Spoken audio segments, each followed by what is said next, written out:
இடம்பொருள் நேயர்களுக்கு வணக்கம். ஸோ இன்னைக்கு வந்து பார்த்தீங்க அப்படின்னா இப்போ பாக்யலட்சுமி சீரியலில் இப்போ முதல்ல எடுத்தோன்னே பாக்கியா லெஃப்ட் அண்ட் ரைட் வாங்குறதுன்னு வாங்கலாம் அந்த மாதிரி வாங்கிட்டு இருக்காங்க. வெக்கமே இல்லாமல் அந்த ஆள் தான் குடிக்க கூப்பிட்டாரா, நீங்களும் கூட சேர்ந்து குடிக்கிறாரா, நீங்களும் குடிச்சிட்டு இருக்கீங்களா, குடிக்கிறதால ஏதாச்சும் ஒரு விஷயம் சரியாயிடுமா, எனக்கு எவ்வளோ பிரச்சனை வந்திருக்கு, நான் குடிச்சனாடா அப்படின்னு செடியன் கிட்டீங்க எழில்கிட்டையும் கேட்டு, ஏன்டா எழில் நீமாடா இப்படி செடியனாச்சும் அப்பப்போ குடிப்பான் குடிச்சிட்டு போய் ஜெனி வீட்டில் பிரச்சனை பண்ணாமல் ஞாபகத்தில் இருக்கு, நீ ஏன்டா இப்படி பண்ணுற அப்படின்னு திட்டி ஒழுங்காக சாப்பிடுங்கடா அப்படின்னு சாப்பிட வச்சுட்டு இனிமே குடியே தொடக்கூடாது அப்படின்னு சத்தியம்லாம் வாங்கிட்டு இருக்காங்க.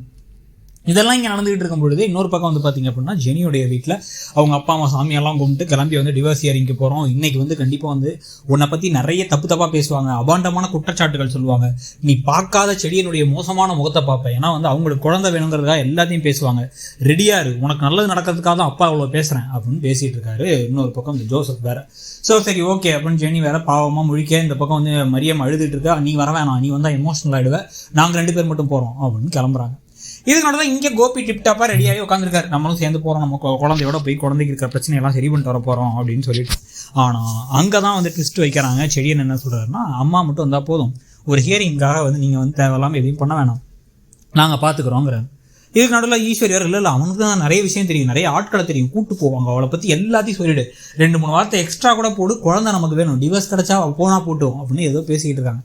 பேசிக்கிட்டு இருக்கும் பொழுதே செடியன் இல்லை, கண்டிப்பாக இதுக்கப்புறம் அதுக்கெல்லாம் டைம் இல்லை, அப்பாவோட இன்ஃப்ளூயன்ஸை யூஸ் பண்ணவோ தெரிஞ்ச ஆளுங்களை யூஸ் பண்ணவோ அதெல்லாம் இல்லை, இது முடிய போகுது, அவ்வளோதான், நாங்கள் போகிறோம், நாங்கள் பார்த்துக்குறோம், நாங்கள் 2 பேர் மட்டும் போகிறோம் அப்படின்னு 2 பேர் மட்டும் கிளம்பிடுறாங்க. ஸோ அவங்க 2 பேர் மட்டும் கிளம்புனா அந்த கொஞ்சம் நேரத்துலேயே பார்த்தீங்க அப்படின்னா கோபி அப்செட் ஆகி மேலே போய் உட்காந்துருக்காரு. இப்படி சொல்லிட்டாங்களே, நம்ம வேணான்னு சொல்லிட்டாங்களேன்னு உட்காந்துருக்காரு. இதை கொஞ்சம் ஏற்றி விடுற மாதிரி விஷயங்களை வேற ராதிகா வேற செய்கிறாங்க.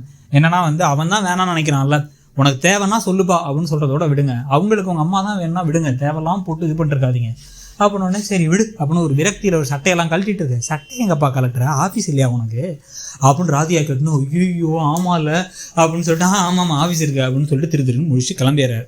கிளம்பி அவருக்கு எங்கே போவார், செந்தில் கிட்ட போய் உட்காந்துருக்காரு. இப்படி எல்லாருமே சும்மா ஆஃபீஸ் போகலான்னு கேட்டால் கூட நான் வேணுன்னே கேட்குற மாதிரி இருக்குது, பயமாக இருக்குது, என்ன நடக்க போகுதுன்னு தெரில, எப்போ எல்லாத்தையும் சொல்ல போகிறேன்னு தெரில, கார் எடுத்து காரில் கிளம்பி பார்க்கு பீச்சு மால்னு உட்காந்துருந்துட்டு 6 மணிக்கு வீட்டுக்கு போயிட்டுருக்கேன், என்ன செய்கிறதுன்னு தெரிலன்னு முடிக்கிறதோடு இன்றைக்கி எபிசோட் முடியுது.